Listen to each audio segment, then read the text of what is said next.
Fala pessoal, Alessandro Valentim aqui para mais um vídeo e a pergunta inicial de hoje: você já imaginou como seria o fisiculturismo como esporte olímpico? Já imaginou, por exemplo, um Chris Bumstead, um Ramon, um Derek Lunsford no palco recebendo uma medalha olímpica? Será que seria possível isso? Bom, nesse vídeo eu quero falar sobre dois momentos da história que isso quase aconteceu. Então fica comigo até o final para não perder nenhum detalhe. Mas antes de a gente entrar no tema central do vídeo, se você não é inscrito nesse canal, considere se inscrever, deixe o seu melhor comentário, deixe o seu like, compartilhe com mais pessoas, para que mais pessoas sejam alcançadas e, obviamente, esse conteúdo passe a crescer um pouco mais. Bom, pessoal, em 1971, o Bin Wader, então presidente da IFBB, ele criou uma nova regra, né, principalmente ali para os atletas que iriam competir pela IFBB e que já competiam em outras federações. Isso aconteceu no Mister Olímpia de 1971. O atual campeão na época era o Arnold Schwarzenegger. Aconteceu um Mister Universo em Londres, há uma semana antes desse Olímpia, na qual competiram nesse Mister Universo o Sérgio Oliva e o Frank Zane, tá? Aconteceu o Mister World um ano anterior, em 1970, onde competiram o Franco Columbo, inclusive foi a primeira competição do Franco como profissional, e o Arnold Schwarzenegger. O Sérgio Oliva também competiu nesse evento, que era um evento chancelado pela União Atlética Amadora e que tinha como copromotor o Jim Lorimer, que anos mais tarde veio copromover o Mister Olímpia e também o Arnold Classic. O que aconteceu? O Bin Wader decidiu então colocar o fisiculturismo nas Olimpíadas, transformar o fisiculturismo num esporte olímpico. Só que para isso ele entendeu que era preciso organizar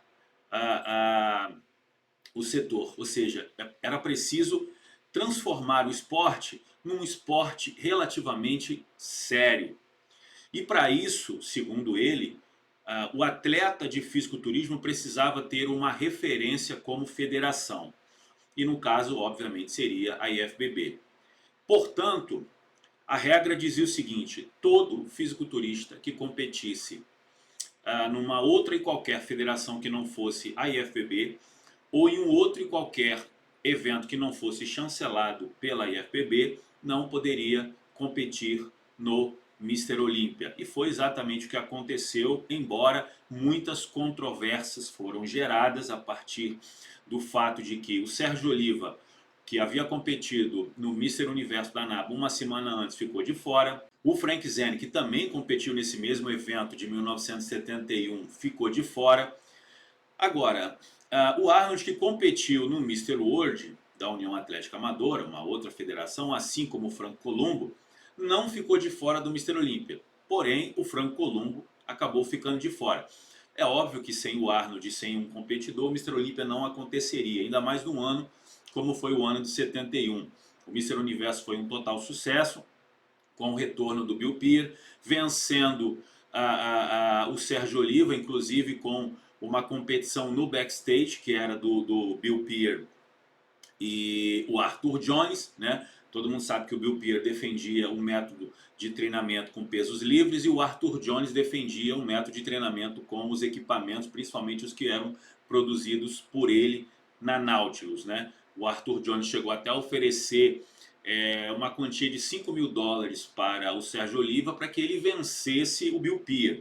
Houve ali nos bastidores também uma situação que, né, muita gente criou-se a expectativa de que pudesse mudar o resultado.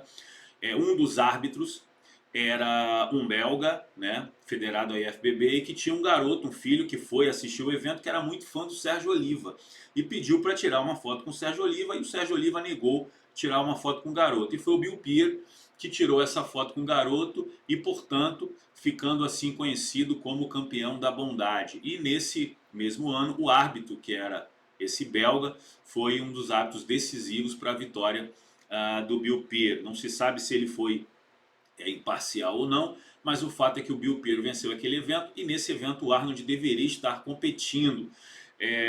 Porém, acabou que o Joe Hader tirou o Arnold semanas antes da competição, também não se sabe porquê. Muito se diz sobre um papo que ele teve com o Léo Stern, que era o treinador do Bill Pearl, onde o Joe Hader possibilitou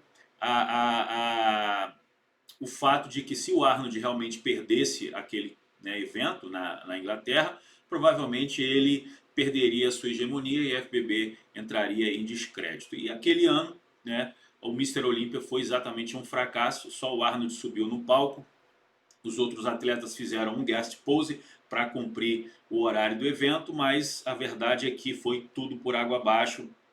A ideia do Bill Hader não deu certo nesse primeiro momento. Todos os atletas no ano seguinte voltaram a competir, competindo inclusive no Mr. Universo da NABA, que era até então o principal evento. Agora, em 1990, a segunda tentativa.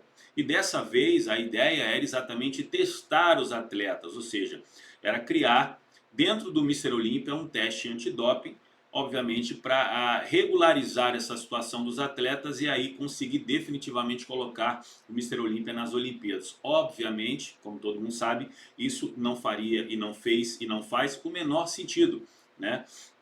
E a gente vai entender por quê. O primeiro evento a ser testado naquele ano foi o Arnold Classic, que acontece, como todo mundo sabe, no início do ano, em Columbus, Ohio. É um evento do Arnold Schwarzenegger em parceria também com o Jim Lorbe, que copromovia o Arnold junto com o Carvalho austríaco. E aí o que aconteceu? Eles fizeram os testes praticamente na mesma semana do evento. E aí o resultado não saiu antes do evento, só saiu depois do evento. Ou seja, aconteceu o Arnold Classic em Ohio, o Shao Rei foi o grande campeão da noite, porém no dia seguinte saíram os resultados, o Shao Rei caiu no teste, né, foi pego no antidoping, perdeu seu título, perdeu o valor em dinheiro que ele havia recebido e foi um verdadeiro desastre. Para resolver esse problema, no Mr. Olympia os testes foram feitos com antecedência, ou seja, todos os testes foram feitos semanas antes do evento para que o resultado saísse antes do evento. Agora, uma polêmica, né, um acontecimento, né, uma oportunidade que foi gerada a partir dessa proposta da IFBB de testar os atletas e transformar o fisiculturismo num esporte olímpico, foi a lacuna que a federação deixou aberta, possibilitando a chegada de outras federações que obviamente não foram para frente, mas a ideia era realmente trazer uma concorrência à IFBB, assim como foi o caso da WWF, né, a Federação de Pro Wrestling, que acabou se interessando pelo fisiculturismo, inclusive lançando uma revista chamada Bodybuild Lifestyle. Essa revista ela foi anunciada, na verdade eles compraram ali um stand no Mr. Olympia. O Tom Platz, que estava recém-contratado pela federação, fez um papel ali, uma espécie de mestre de cerimônia, inclusive subiu no palco para anunciar o surgimento dessa nova revista, dessa nova proposta que era a Bodybuild Lifestyle. Porém, na hora do anúncio ali, ao invés dele anunciar apenas a revista, ele anunciou a chegada dessa nova federação na organização de eventos de fisiculturismo. Deixou a todos espantado, inclusive, obviamente, o Joe Hader, que havia cedido o microfone ao Tom Platz. Vários bodybuilders que caíram, inclusive, no teste de 1990, passaram a competir nessa outra federação, que era um verdadeiro show, né? Como era, na verdade, já o que acontecia com os eventos de WWF. Então, o atleta ele entrava ali com uma série de pirotecnias, de eventos e com roupas características. Haviam uma série de conteúdos que eram produzidos para a entrada desse atleta, porém, a federação, na verdade, não foi para frente e a única federação que conseguiu manter o esporte ativo, graças a Deus, sem essa ideia de tornar o fisiculturismo um esporte olímpico, foi a IFBB. O que se viu no palco, na verdade, foi nada esperado pelo público, né? Se viu atletas apáticos, sem volume, sem densidade, com um físico que naquela época, né, um bodybuilder ali dos anos 80, início dos anos 90, ainda não era um mass monster. Então era um físico razoavelmente comum, né? Que um cara que fosse para a academia treinar fazendo ali, obviamente, tudo que se era necessário, poderia chegar, ainda mais sem a utilização dos recursos, né? Então você viu ali um Lihane com um físico totalmente a par daquilo que ele havia apresentado em toda a geração dos anos 80. Você viu um Shao Rei da mesma forma, um Lee Labrada, que apesar do Labrada ser um cara muito consistente com relação ao seu físico, sempre apresentando uma excelente forma, também não estava na sua melhor forma naquele ano, e foi um desastre, né?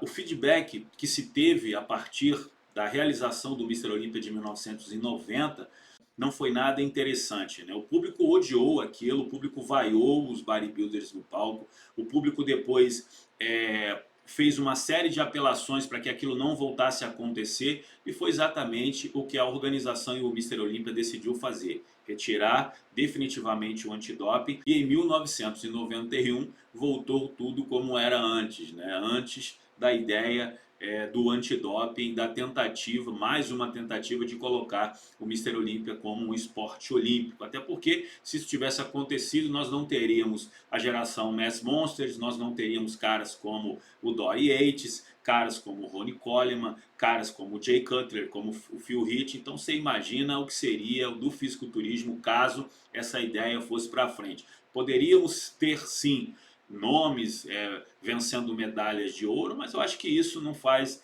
a menor diferença para quem é fã hardcore do esporte. Ninguém naturalmente tem o menor desejo que isso possa acontecer num dia. Eu acho que isso é impossível e tão pouco provável, né?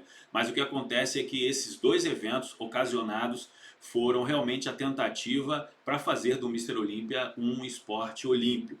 E aí, o que você achou dessa história? Você conhecia esses fatos? Não conhecia? Então, fica aqui comigo nesse canal, se inscreve, né, deixa o seu like, faça os seus comentários, porque aqui você realmente vai conhecer um pouco mais da história do esporte, fatos curiosos e coisas que aconteceram, que só aqui que você vai ficar sabendo. Então, forte abraço e nós nos vemos no próximo vídeo, pessoal.